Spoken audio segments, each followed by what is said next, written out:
global warming has been an excuse for so many politicians to lie or exaggerate. It's just amazing, and journalists don't usually pick them up. It's like, it's in a noble cause. But you really have to draw a line, because Environment Minister Tanya Plibersek has just made the most ridiculous claim about global warming I've ever heard from a politician.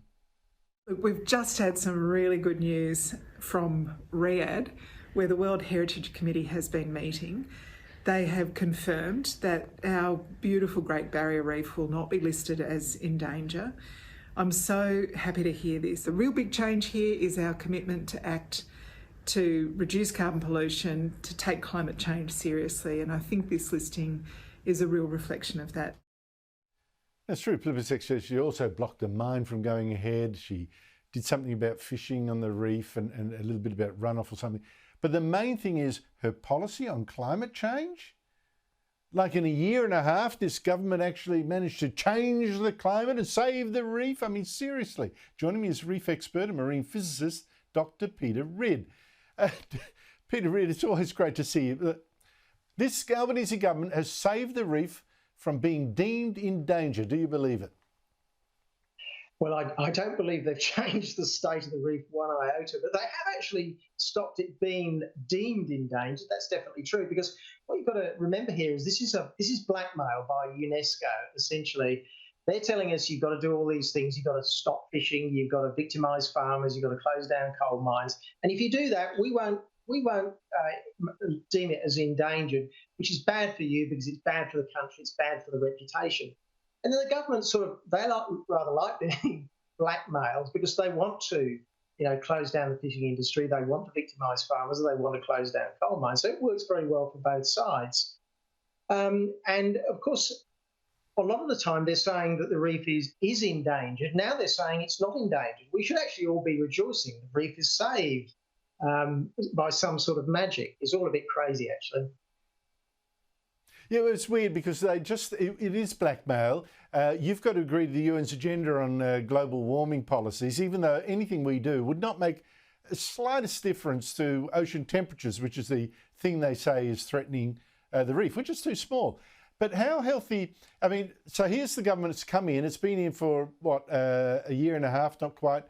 And bingo, the reef is saved. How healthy was it, say, last year before it had time to do anything, and how healthy is it now?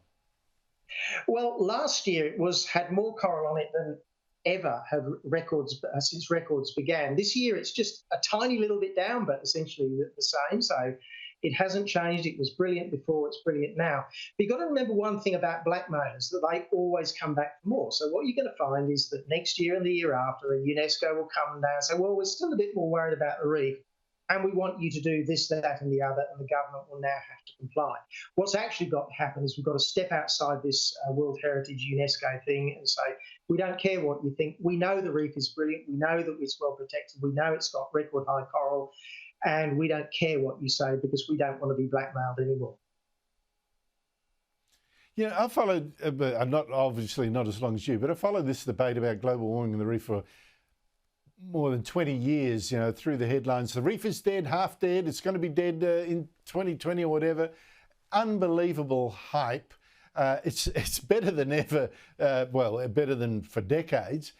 What difference, even if we did take all that seriously, act or the reef will get it, what difference could Australia even make to the temperature of the sea or to the health of the reef by tackling global warming?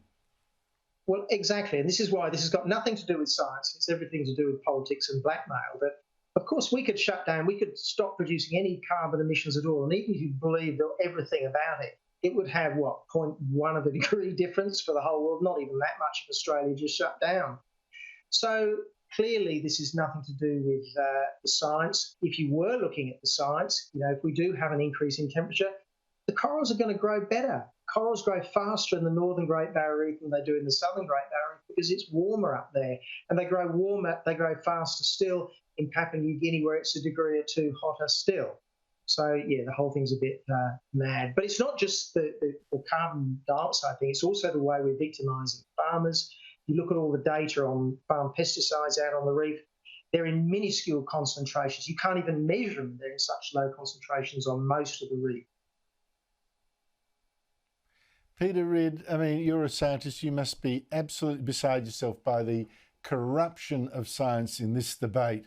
I mean, really, seriously, the Environment Minister should, settle with the facts and not the hyperbole and the blackmail stuff. Peter Reid, always great to talk to you. Thank you so much for your time.